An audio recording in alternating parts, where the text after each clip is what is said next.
मित्रांनो नमस्कार. मी मिलिंद जाधव TV10. मित्रांनो 27 तारखेला जी घटना घडली तिथपासून आजपर्यंत बऱ्यापैकी मी विटकर हा विषय टाकत आलेलो आहे. याचं कारणही असं आहे की विटकर हे एक प्रतिनिधित्व घटना आहे जी काय झाली ती, आणि त्याच्यावरनं पुढे काय होतं याचा पुणेकरांवर खूप मोठा परिणाम होणार आहे असं मला वाटतं. पण तरीही ते विटकरांचे जे काय हे आहे त्याच्यामध्ये खाली कॉमेंटमध्ये एका ठिकाणी कुठल्या तरी व्यक्तीने सांगितलं, अरे बाबा हे विटकर विटकर विटकर किती दिवस तुम्ही हे करणार आहात. तर साधारणतः 15-16 दिवस झालेले आहेत त्याला. पण मी सुद्धा कंटाळलेलो आहे. आज मी मुद्दा तोच, व्यक्ती वेगळी विषय वेगळा असा आहे. मुद्दा काय आहे मित्रांनो, की कॅमेरा घेऊन सामान्य नागरिकाला जर सरकारी जे ऑफिसेस आहेत तिथे सरकारी अधिकाऱ्यांचं जर शूटिंग घेता आलं, त्यांचं काय म्हणणं आहे म्हणजे त्या तक्रारदाराचं तेही मांडता आलं, आणि अधिकाऱ्यांचं काय म्हणणं आहे ते ऐकून ते रेकॉर्ड करता जर आलं, तर याला एका अर्थाने हा सूर्य हा जयद्रथ किंवा दूध का दूध आणि पाणी का पाणी इतकं क्लिअर होणार आहे. आणि यानं पारदर्शकता आणि ज्याला म्हणतात ना की भ्रष्टाचाराला 100% आळा बसणार आहे.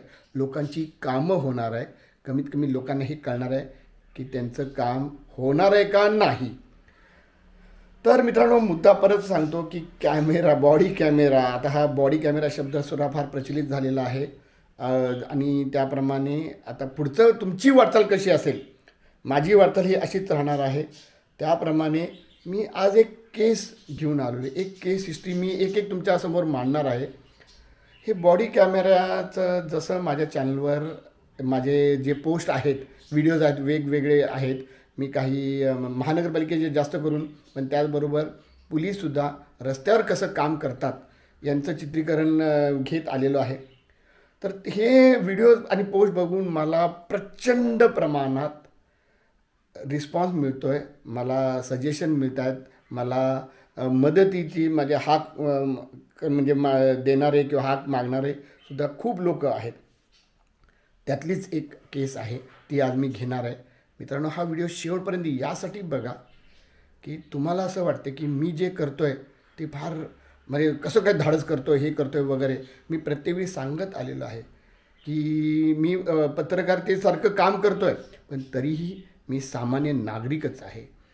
आणि मलाही भीती वाटते, मलाही शंका आहेत, मलाही नियम सगळेच माहीत असतील असं नाही. पण मी ते माहिती करून, अभ्यास करून, माझे जे व्हिडिओज आहेत ते पूर्ण विचार करून तुम्हाला लक्षात येईल तिथं मी फार तसा शाब्दिक ह्याच्यामध्ये फार कमी चुकलेलो आहे आणि त्याच्यामध्ये सुद्धा सुधारणा होत गेलेली आहे. पण आज जे मी तुम्हाला घटना सांगणार आहे, एक खऱ्या अर्थाने सामान्य नागरिक जो माझा व्हिडिओ बघून माझ्याकडं आला होता आणि त्यानं मग ती स्वतःहून, मित्रांनो मी तुम्हाला शेवटपर्यंत बघा ह्यासाठी म्हणतो आहे की स्वतःहून हा प्रॉब्लेम सॉल्व केला. त्याला फक्त मी थोडंसं मार्गदर्शन केलं. ते सगळं माझ्याकडे व्हिडिओमध्ये तुम्हाला इथं बघायला मिळेल. आणि आणखीन एक गोष्ट मित्रांनो तुम्हाला सांगतो की माझे 2 चॅनल आहेत. आत्ता तुम्ही जे हे TV10 लाईव्ह म्हणून जे बघताय, तर ते जे आहे त्याच्यामध्ये मी थोडासा मेन तुकडा म्हणजे तुम्हाला कळायला की काय विषय आहे वगैरे. जसं बातमीचं असतं, बातमी 2-2 तासाची नसते किंवा 1 तासाची नसते, अर्ध्या तासाचं नसते. म्हणजे ते मिनिटांमध्ये सांगतात. माझी थोडीशी मोठी असते, 3 मिनिटाची, 4 मिनिटाची, 5 मिनिटाची अशी घटना मी तुम्हाला सगळे सांगतो.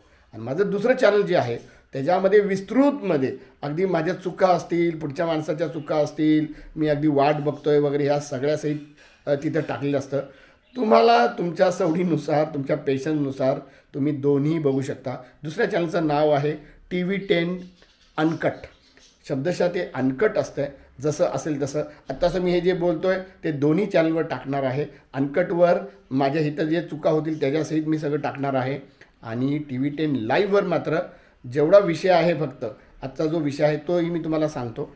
आजचा विषय त्या माणसाचा आहे, त्याचं नाव आहे पप्पू वाकडे. मित्रांनो पप्पू हे नाव मलासुद्धा टोपण नावासारखं असतं, पण खरंच हे त्याचं नाव आहे. अतिशय साधी व्यक्ती आहे. ते तुम्हाला त्यानं जे माझ्या कॅमेऱ्यावर जे बोललेलं आहे, तो कसा भेटायला मला आला ते सुद्धा त्यानं सगळं त्यामध्ये सांगितलेलं आहे. तेही तुम्ही बघा. आता मुद्द्यावर असा येतो की सोसायटीमध्ये आपण इथं राहतो. इथं सोसायटीसुद्धा माझ्यासाठी फार कळीचा आणि महत्त्वाचा विषय. जसं महानगरपालिका हा जो विषय हा सगळ्यांच्या पुणेकरांना, तर मी आता पुण्याचा विचार करतो, तर त्यांच्या दैनंदिन जीवनामध्ये बदल घडवणारा हा विषय आहे. तसंच सोसायटीमध्ये सुद्धा मी असं पाहिलेलं आहे की तिथं सगळं लोकशाहीच्या दृष्टीनं सगळं केलेलं आहे. त्यांची अगदी एक्झिक्युटिव्ह कमिटी असते, जनरल बॉडी मीटिंग असते, त्यांच्या सगळ्या चर्चा होतात. तरी पण लोकशाहीचा अभाव मला बऱ्यापैकी जाणवला. आणि जे सुहास पटवर्धन जे आहेत की जे फेडरेशनचे, म्हणजे पुणे सहकारी संस्था वगैरे असं मोठं नाव आहे त्याचं जे फेडरेशन आहे, आणि महाराष्ट्र, ह्या दोन्हीचे ते अध्यक्ष आहेत. त्यांनी तंटामुक्त सोसायटी हा विषय त्यांचा आहे, तरी तो त्यांचा प्रयत्न खूप कमी पडत आहेत. परत एकदा मी मुद्द्यावर येतो मित्रांनो, की मुद्दा असा आहे की चाकणमध्ये एका सोसायटीमध्ये एक हा पप्पू वाकडे जो आहे, पप्पू कचरू वाकडे असं त्याचं पूर्ण नाव आहे, हा तिथं त्यानं साधारणतः 1.5-2 वर्षापूर्वी एक फ्लॅट घेतला. मित्रांनो, हा सुद्धा आहे ना, प्रत्येक माणसाचं एक स्वप्न असतं की स्वतःचं एक घर असावं, ते सुद्धा पुण्यामध्ये. तर अगदी पुण्याच्या जवळ चाकणमध्ये त्यानं तो फ्लॅट घेतला. आणि तिथपासनं म्हणजे किती स्वप्न असतील बघा, एखाद्याचा फ्लॅट घेतो तर त्याची स्वप्नही असतात, आणि त्याप्रमाणे तो आपल्या अगदी बायको, मुलं, आई वडील ह्यांच्यासहित तो तिथं शिफ्ट होतो. तर हा पप्पू सुद्धा त्या फ्लॅटमध्ये त्याच्या स्वप्नाशी शिफ्ट झाला. पण नंतर त्याला ते फ्लॅटमधले बरेचसे काय काय प्रॉब्लेम जाणवायला लागले. पाणी असेल, बरेचसे घाण होते, आणि तिकडची लोक ते ऐकत नाही आहेत किंवा त्याचं दुर्लक्ष करत आहेत, किंवा त्यांचं ते लॉबिंग करत आहेत, एकत्र येत आहेत. आणि अशा सोसायटीमध्ये सुद्धा किती छोटी जरी सोसायटी असेल त्याच्यामध्ये सुद्धा त्यांचं स्वतःचं एक राजकारण असतं आहे. त्यांचं एक सत्ताधारी पक्ष असतो आहे आणि विरोधी पक्ष असतो आहे, आणि म्हणजे बाकीचे सगळे मेंबर्स हे सामान्य नागरिक धरून चाला. पण लोकशाहीची ऐशी तैशी तिथंही होताना तुम्हाला दिसेल. तर तसंच इकडेही तशी घटना झालेली होती. आणि वैतागून शेवटी पप्पू कचरू वाकडे जे आहेत त्यांनी माझ्या एका व्हिडिओवरनं प्रेरित होऊन मला फोनसुद्धा न करता अगोदर चाकणवरनं पुण्यामध्ये आला, आणि स्टेशनवरनं त्यानं मला फोन केला एका सकाळी. मला वाईटही वाटलं, आणि मग आता त्याला इतक्या लांब परत पाठवणं मला काही योग्य वाटलं नाही. मी त्याला घरी बोलवलं आणि मग त्याचं सगळं म्हणणं ऐकून घेतलं.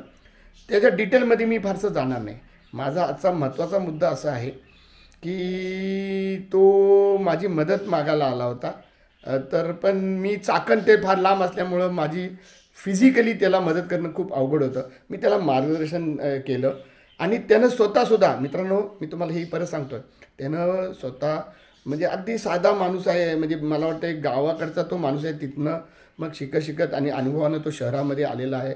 असं एकंदर मला फारशी त्याची आत्तासुद्धा माहिती नाही आहे, आणि त्याची गरजही नाही आहे. तो आत्ता सध्या भारताचा नागरिक आहे एवढं मला पुष्कळ आहे. तर मित्रांनो, त्यानं पत्रव्यवहार त्या संस्थेला, म्हणजे जे रजिस्ट्रार आहे, तर त्यांना ते व्यवहार त्यांनी ते पत्रव्यवहार फार व्यवस्थित केलेले आणि ठेवलेले असं माझ्या लक्षात आलं. अगदी त्याने एवढा गठ्ठा घेऊनचा तो आला होता, तो ते सारखं दाखवतही होता. मी ते म्हटलं मी वाचण्यात माझा इंटरेस्ट नाही आहे, तुझा मुद्दा काय आहे. तर याच्यावर एक हिअरिंग होणार होतं, हिअरिंग. आणि ते हिअरिंगबद्दल सुद्धा तो नाखुश होता. 2-3 तास झालं होतं, आणि त्याला असं वाटत होतं की त्याच्यावर अन्याय होतो आहे. अगदी अधिकारीसुद्धा, संबंधित अधिकारी जे आहेत ना, तर ते सुद्धा, मी त्यांची मुद्दाम इथं नाव घेत नाही, पण त्यांच्याकडनं त्याला वाटत होतं की त्याच्यावर अन्याय होतो आहे. आणि जे काही विरोधक होते ते बऱ्यापैकी मोठी लोकं होती.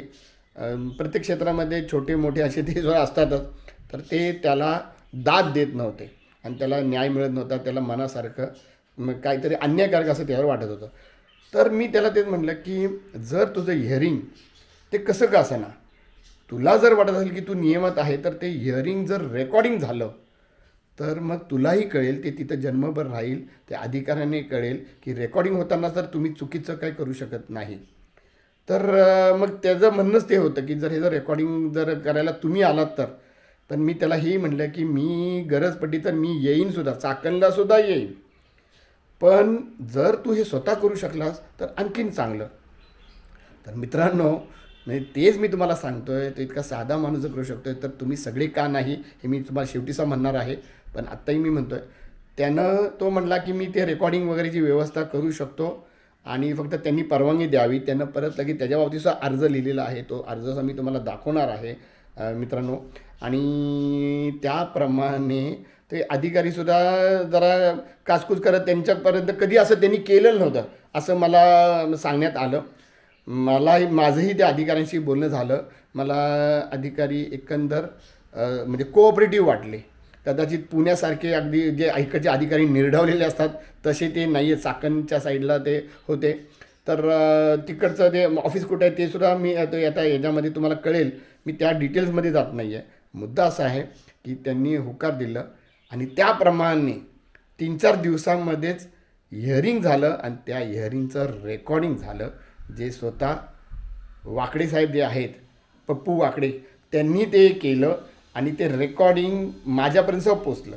अर्थात त्यांनी केलं म्हणजे ते ऑफिसरला सांगितलं. ते ऑफिसरांनी स्वतः एक व्हिडिओ रेकॉर्डिस्ट आणून त्यांनी माझ्या मते हे त्या एरियामधलं तर पहिल्यापैकी रेकॉर्डिंग असणार. माझ्या ऐकूयात तर फारसं असं नाही आहे. खरं हे रेकॉर्डिंग प्रत्येक ठिकाणी व्हायला पाहिजे असा नियम असूनसुद्धा कुठलेही अधिकारी ह्याला प्रमोट करत नाही. हा एक माझा मुद्दा आहे. पण परत मी सांगतो की इथे कुठेही मिलिंद जाधव वगैरे तिकडे गेले नाहीत, TV10 तिकडे गेलेले नाहीत. आमचं बोलणं झालं जरी असलं ना तरी हे पप्पू वाकडे यांनी स्वतः केलं. पहिल्या हिअरिंगमध्ये सुद्धा त्याला समाधान झालं नाही. कारण का रेकॉर्डिंग चालू असतानासुद्धा ही अधिकारीसुद्धा शब्दावर खेळ करून त्यांनी त्याच्या मनासारखं झालं नाही असं त्याला वाटलं. त्याच्या रागारागामध्ये मला परत फोन आला. मग मी ते रेकॉर्डिंगचं मागितलं. ते रेकॉर्डिंग तुम्हाला बघायला मिळणार आहे अनकटमध्ये हे रेकॉर्डिंग सगळे मी जसे आहे जसे मला मिळाले तसेच टाकणार आहे. तुम्ही सुद्धा तुम्हाला जसं वेळ मिळेल तसं बघा. तर ते असं कळाल्यानंतर मी अधिकाऱ्यांनी विचारलं, साहेब असं का झालं वगैरे, त्याचं समाधान झालं नाही काही नाही. तर मग अधिकारीचं म्हणले की काहीतरी राहिलं असेल, चुकलं असेल. त्यांनी दुसरं हिअरिंग परत घेतलं. दुसरं हिअरिंग घेतल्यानंतर मात्र अधिकाऱ्यांना लक्षात आलं की आता हे रेकॉर्डवर आपल्याला चुकीचं काय करता येत नाही. मी त्या अधिकाऱ्यांचे सुद्धा धन्यवाद म्हणतो. मी नाव आता परत मी इथं सांगणार नाही कारण की त्यांची ती इच्छा असते. तर आणि नाव कळणंच महत्त्वाचं नाही. एक अधिकारी आता तुम्हाला माहिती आहे चाकण किंवा त्याच्या संबंधित जे काय जे ऑफिस असेल तिथे जे झालेलं आहे. आणि त्यानंतर दुसऱ्या हिअरिंगमध्ये पप्पूचा परत फोन आला मला की साहेब माझी लढाई मी जिंकलेली आहे. आणि सगळ्यात गंमत म्हणजे काय, ती लढाई त्यानं माझं जरी मार्गदर्शन असेल तर त्यांनी स्वतः जिंकली याचा आनंद त्याच्या चेहऱ्यावर फार वेगळा होता. आणि त्यानं इतकी चांगली गोष्ट केली की ज्याच्याविरुद्ध त्याची लढाई होती, जे काय सेक्रेटरी असतील, चेअरमन असतील, त्यातल्या कुठल्या एक व्यक्तीसमोर त्या बिल्डिंगमध्ये त्याचा व्हिडिओ करून त्यांच्याकडनं बोलून ते दोन्हीही म्हणजे मित्रांनो फक्त लढाई संपली नाही तर त्यांचं शत्रुत्वसुद्धा संपलं. कारण का प्रत्येक नागरिकाला कुठे इथं भांडत बसायला वेळ नाही आहे, अशी ही केस आहे. तर मित्रांनो मी असं म्हणतो की जर पप्पू करू शकतो तर तुम्ही का करू शकत नाही. मित्रांनो अशाच मी हे केसेस आता तुमच्यासमोर सगळ्या पुरावेनिशी तुम्हाला दाखवणार आहे. तुम्ही ते बघायचे नाही बघायचे, किती बघायचे, काय बघायचे, मी सगळं आता म्हणजे माझ्या बाबतीत तर पारदर्शक. आणि TV10 अनकटमध्ये तर तुम्हाला सगळं अनकट दिसणार आहे. आणि TV10 लाईव्हमध्ये त्याचं फक्त ट्रेलरसारखं किंवा महत्त्वाचा मुद्दा मी तिथं फक्त टाकणार आहे. या व्हिडिओचं सुद्धा असंच मी करणार आहे. तर असेच व्हिडिओ माझे बघत राहा. आणि ज्यामध्ये तुमचे परत एकदा एक वेळ सबस्क्राईब केलं नाही तरी चालेल. सबस्क्रायबर खूप मिळाले मला मागच्या 2 महिन्यामध्ये. मला कॉमेंट्सची खूप गरज आहे. आणि नुसती स्तुती नको. तुम्ही स्तुती करण्यापेक्षा पप्पूसारखं जर तुम्ही स्वतः होऊन स्वतःच्या समस्या जर सोडवल्या तर हे म्हणजे हा जो मुद्दा आहे की कॅमेरा आता त्यांना सवयीचा करू ह्या अधिकारी लोकांना, हे गरजेचं आहे आजच्या आपल्या दैनंदिन समस्या सोडण्यासाठी. मी मिलिंद जाधव आणि तुम्ही बघत आहात TV10.